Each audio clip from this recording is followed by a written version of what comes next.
Hello everyone, आज मैं आप लोगों के लिए एक इंटरेस्टिंग सा चाइनीज ड्रामा लेकर आई हूँ। ये ड्रामा अभी ऑन एयर है। इस ड्रामे का नाम है बाइनरी लव। ये कहानी है ज़ो लैनलैन और फाइंग की, जो कि बचपन के दोस्त होते हैं, पर आगे जाकर इन दोनों की लाइफ में क्या कुछ होता है, तो इसके लिए आप लोग मेरे साथ बने रहिएगा। तो लेट्स स्टार्ट पढ़ते हैं ड्रामे की एक्सप्लेनेशन की जानिब। ड्रामा स्टार्ट होता है और हम देखते हैं ज़ो लैनलैन को, जो कि स्केटिंग बोर्ड को महारत से स्केट कर रही होती है। ज़ो लैनलैन अपनी लाइफ को बहुत ही मस्त जी रही होती है कि तभी इसकी नजर सिग्मा ब्लॉक पर पड़ती है, जिनके जरिए इसके रास्ते को ब्लॉक कर दिया जाता है। तभी वो रास्ता बदल देती है, पर दूसरा रास्ता भी सिग्मा ब्लॉक होता है। फिर वो गूगल मैप के जरिए गार्डन रोड वाली साइड से निकल जाती है और यहाँ पर हमारे मेन लीड फाइंग की एंट्री होती है। वो ज़ो लैनलैन के पास जाता है और इससे बोलता है कि वो इसके साथ दोबारा पैचअप करना चाहता है और वो इसे सॉरी भी बोलता है। तभी ज़ो लैनलैन इसे बोलती है कि अब मुझे समझ आया कि तुमने सिग्मा लगाकर मेरे लिए रोड ब्लॉक किया है। फैंग ज़ो लैनलैन से फिर सॉरी बोलता है, पर वो इस पर बहुत ज्यादा एंग्री होती है और गुस्से से वहाँ से जाने लगती है कि तभी फैंग उड़ती हुई कैट को देख लेता है, तो वो लैनलैन को इससे बचाता है। पर जहाँ पर इन दोनों का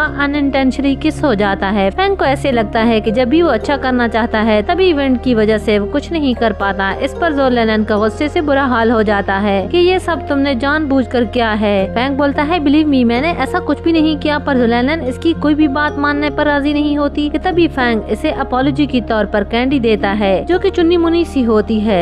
ये देखकर तो ज़ो लैनलैन और उससे हो जाती है। वो ज़ो लैनलैन की तरफ बढ़ता है पर वैसे रोक देती है। जब फैंग इसे इंसिस्ट करता है तो वो स्केटिंग बोर्ड को इसके मुंह पर दे मारती है कि ये लो इस कैंडी का बदला। तो यहाँ पर तो सीन ही उल्टा हो गया। यहाँ पर फैंग बेचारा क्या सोच कर आता है और हो क्या जाता है। तभी हम देखते हैं रिफ्लेक्शन बैक की स्टोरी, जब फैंग और ज़ो लैनलैन 7 ईयर के होते हैं और फैंग बैठा होता है सीढ़ियों पर। वो अपने बॉक्स के साथ खेल रहा होता है कि तभी वहाँ पर 2 बेबीज आकर फैंग को बुली करते हैं और इसकी पजल बॉक्स को तोड़ देते हैं। जबकि फैंग एक शाय किड होता है, जिसकी वजह से वो खामोश हो जाता है। वो उन बेबीज को कुछ भी नहीं कहता कि तभी वहाँ पर ज़ो लैनलैन एंट्री देती है और फिर उन दोनों को बुली करके वहाँ से भगा देती है। फैंग को इसका पजल बॉक्स भी जोड़कर इसे वापस कर देती है, पर फैंग इसे थैंक्स करने की बजाय वो पजल बॉक्स दोबारा से सेट करता है। ज़ो लैनलैन इसे बोलती है कि मैं जानती हूँ तुम्हारे फ्रेंड तुम्हें बुली करते हैं और वो तुम्हें लाइक भी नहीं करते। फैंग इसकी बात को इग्नोर कर देता है, पर ज़ो लैनलैन इसे बोलती है कि मैं तुम्हें लाइक करती हूँ। वो इसकी बातों को इग्नोर करके वहाँ से चला जाता है। ज़ो लैनलैन इसके पीछे होती है, पर वो इसे कंटिन्यूअस इग्नोर कर देता है। ज़ो लैनलैन इसके लिए कैंडीज भी लाती है, पर वो भी फैंग लेने से इनकार कर देता है। इसके बाद स्टोरी बढ़ती है आगे की जानिब। जब ये दोनों 15 ईयर के हो जाते हैं तब हम देखते हैं ज़ो लैनलैन जबरदस्ती इसे कैंडी खिलाती है। तभी फैंग को वो कैंडी पसंद आ जाती है। ये लेमन सोर कैंडी होती है और इसी कारण फैंग लैनलैन से दोस्ती कर लेता है और फिर वो लैनलैन से जबरदस्ती कैंडी खाने की फरमाइश करता है। लैनलैन भी इसे मजे से वो कैंडीज खिलाती है और धीरे धीरे इनकी दोस्ती आगे बढ़ने लगती है। फिर स्टोरी को हम प्रेजेंट में देखते हैं। ये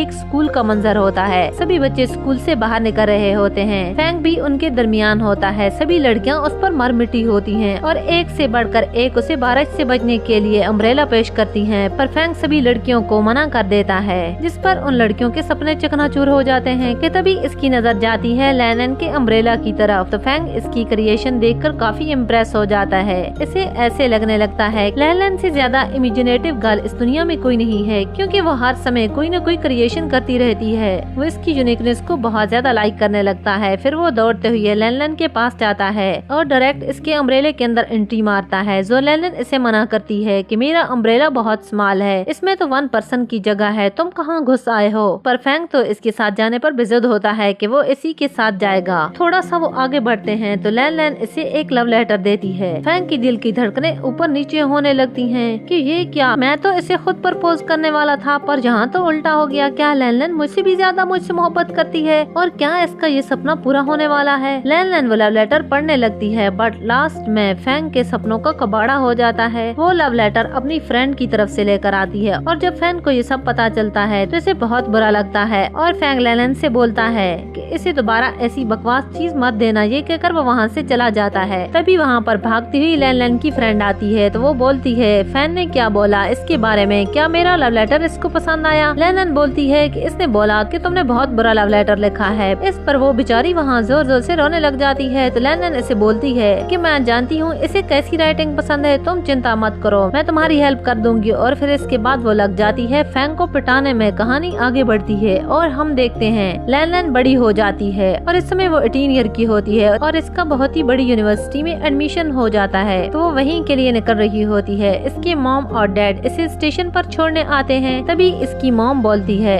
इतनी बड़ी यूनिवर्सिटी में तुम्हारा और फैंग का एडमिशन हुआ है। अब लैन फैंग को बिल्कुल भी पसंद नहीं करती। आखिर इनकी दोस्ती के बीच क्या हो गया था, ये जानने के लिए कहानी को पूरा देखना और मेरे साथ बने रहना। लैन की मॉम इसे फैंग के साथ रहने को बोलती है, पर इस बात पर वो पूरी तरह से भड़क जाती है कि इसका नाम भी मत लो, मैं इसका नाम भी नहीं सुनना चाहती। वो बोलती है, ठीक है, मैं इस इडियट से जान छुड़ा लूंगी। मैं इस कॉलेज में किसी और को जानती हूँ, बहुत ही बड़ा जीनियस है, मैं इसी से जाकर बात करूंगी। आप लोग मेरा चिंता मत करो, बेफिक्र होकर चले जाओ। क्योंकि लैन के मॉम डैड को कब से वेट होता है कि ज़ूलैनलैंड यूनिवर्सिटी जाएगी और वो ट्रिप पर निकलेंगे। वो इसी दिन का वेट कर रहे होते हैं। इसके बाद इसे मॉम डैड छोड़कर चले जाते हैं और वो अपनी ट्रेन पर आ जाती है। जब वो अपनी बर्थ पर जाती है तो कुछ समय बाद फैंग भी वहाँ एंट्री देता है। तो वो हैरान होकर इसे देखने लग जाती है कि वो यहाँ तक कैसे आया। मजीद इस पर यह कि फैंग ने भी सेम स्माइलिंग वाली टी शर्ट वेयर की होती है। तो लैन इसे हैरानी से देखने लग जाती है। फिर वो अंदर आ जाता है। तभी लैन बोलती है कि वो यहाँ क्या कर रहा है। तो वो बोलता है, इसकी सीट भी यही है। तभी टिकट चेकर जब वहाँ पर आती है तो ज़ूलैनलैंड इसको सीट चेंज करने का बोलती है, पर इसकी तो कोई बात सुनने पर रेडी नहीं होता। फिर वो समझ जाती है कि यहाँ पर क्या चल रहा है। तो वो अपनी मॉम को कॉल मिलाती है और बोलती है कि आपने जानबूझकर हम दोनों का साथ सीट करवाया है। तो इसकी मॉम बोलती है, एक्चुअल में ये बुकिंग फैंग की मॉम ने करवाई है, इसलिए तुम दोनों का ट्रॉली भी सेम है और ड्रेस भी सेम है। ये सब फैंग की मॉम की प्लानिंग थी। अगर तुम्हें कुछ बोलना है तो फैंग की मॉम को बोलो, इसलिए मैं चाहती हूँ कि तुम दोनों एक दूसरे का ख्याल रखो। ये सब वहाँ पर बैठा फैंग भी सुन लेता है। तो वो ज़ूलैनलैंड से बोलता है, क्यों ना हम दोस्ती कर लें, तुम्हारी मॉम भी यही चाहती है और मेरी मॉम भी यही चाहती है। इसलिए फैंग पहल करते हुए इसे जूस की बोतल भी देता है। ज़ूलैनलैंड इसे रिजेक्ट कर देती है कि तुम मुझसे जितना दूर रहो इतना अच्छा है। ज़ूलैनलैंड इसे वार्न करती है कि हम दोनों सेम कॉलेज जा रहे हैं, तो मुझसे बच के रहना भाई साहब, पिछला तमांचा तो याद होगा ना। ये कहकर वो बर्थ पर लेट जाती है म्यूजिक सुनने के लिए, जबकि फैंग इसे रिसाला पढ़ते हुए देख रहा होता है चोरी छुपे, क्योंकि उस बेचारे के दिल में तो हलचल मची होती है। तो चले अब जान लेते हैं इन दोनों के बीच लड़ाई झगड़े की कहानी। तभी हम रिफ्लेक्शन बैग में जाते हैं और देखते हैं ज़ूलैनलैंड फैंग के पीछे पड़ी होती है, इसे कन्विंस करने में कि वो इस लड़की का प्रपोजल एक्सेप्ट कर ले। वो रोज नए तरीके से लव लेटर लेकर आया करती है। बेचारी की जिंदगी में और कोई काम ही नहीं बचा होता, हर रोज एक नया लव लेटर पर नाम किसी और का। एक दिन फैंग तंग आकर इसके मुंह पर टेप चिपका देता है ताकि वो मजीद इसे कुछ ना बोल सके। मंजर बदलता है तो हम देखते हैं कुछ दिन गुजरने के बाद एक दिन फैंग ब्रॉडकास्टिंग स्टूडियो में जाता है, जहाँ पर वो अपनी फीलिंग को एक्सप्रेस करते हुए लैन के लिए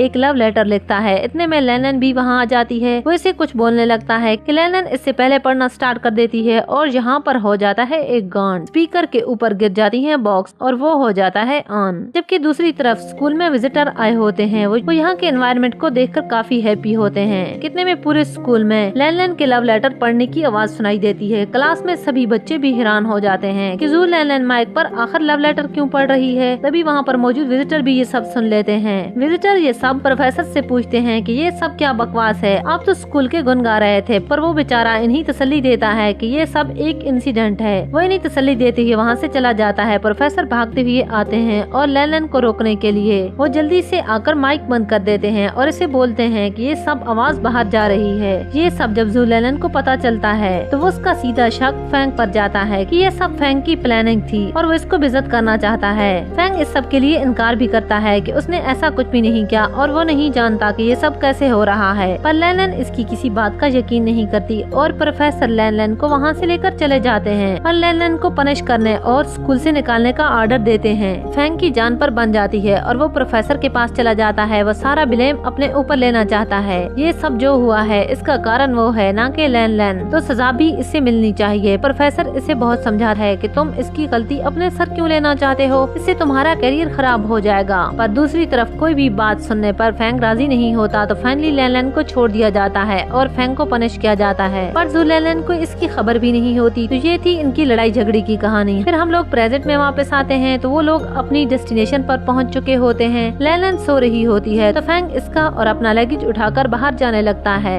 पर लैन इसे रोक देती है कि वो सब खुद करेगी। वो फिर से इसे वार्न करती है कि मैंने बोला था ना कि तुम मुझसे दूर रहना। फिर वो वहाँ से चली जाती है और वो गलती से जल्दी में फैंग का ट्रॉली लेकर चली जाती है। बाहर जाकर जब वो बारिश के लिए अम्ब्रेला निकालने लगती है तभी इसे पता चलता है कि ये बैग फैंग का है। वो सोच रही होती है कि इतने में फैंग भी वहाँ आ जाता है। इसका बैग लेकर वो इसे बारिश से बचने के लिए अम्ब्रेला भी देता है, पर वो रिजेक्ट कर देती है कि मुझे तुम्हारी किसी भी चीज की जरूरत नहीं। तो फैंग इसे जबरदस्ती अम्ब्रेला थमा देता है। तभी हमारा सेकंड में लीड एंट्री देता है। वो अम्ब्रेला उठाए पूरे स्टेशन से इन दोनों की तरफ आ रहा होता है। इसका नाम दुआन है, जो खुद इसी यूनिवर्सिटी में पढ़ रहा होता है और फैंग का दोस्त भी है। वहाँ पर जब ये दोनों मिलते हैं तो हाय हेलो करने के बाद लैन दुआन से बोलती है, जब हम सेम कॉलेज में जा रहे हैं तो क्यों ना हम सेम टैक्सी कर लेते हैं। दुआन एग्री कर लेता है। फिर वो टैक्सी के पास जाते हैं तो टैक्सी में एक ही ट्रॉली की जगह होती है जो कि लैन रख देती है और फैंग का सूटकेस बाहर होता है। तभी दुआन इसे सजेशन देता है कि वो इस सूटकेस को ड्राइवर के पास वाली सीट पर रख देते हैं और फिर वो तीनों पीछे बैठ जाएंगे और फिर वो बैग को आगे रखते हैं और तीनों साथ में बैठकर जा रहे होते हैं। बैठे बैठे लैन को ख्याल आता है तो वो दुआन को बोलती है, तुम्हारे कॉलेज में जू नाम का कोई बायोजीनियस है, मेरी ना उससे दोस्ती है, मैं इससे मिलना चाहती हूँ।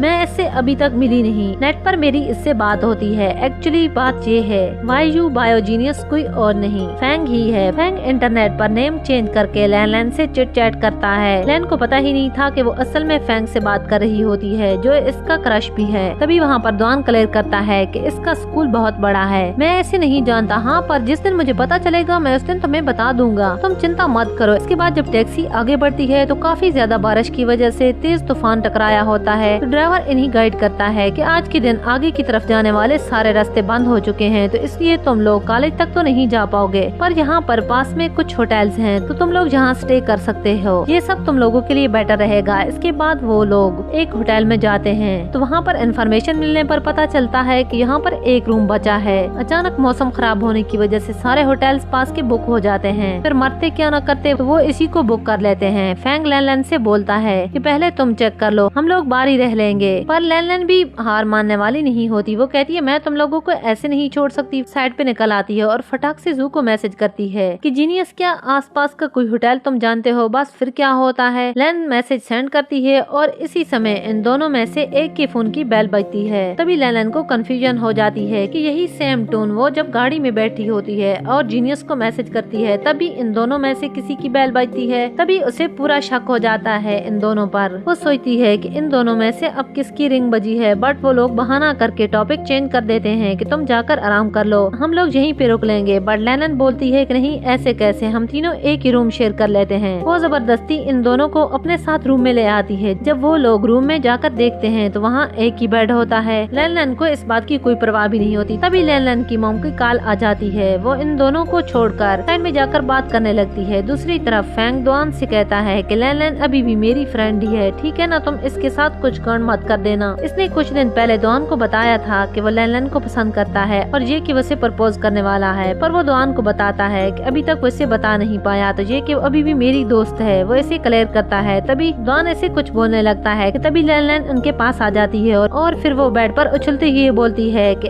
आज रात कोई भी नहीं सोने वाला और हम तीनों मिलकर खूब मौज मस्ती करेंगे। और इसी नोट के साथ ही आज की एपिसोड का एंड हो जाता है। Thanks for watching. मिलते हैं नेक्स्ट एपिसोड तक, तब तक के लिए बाय बाय।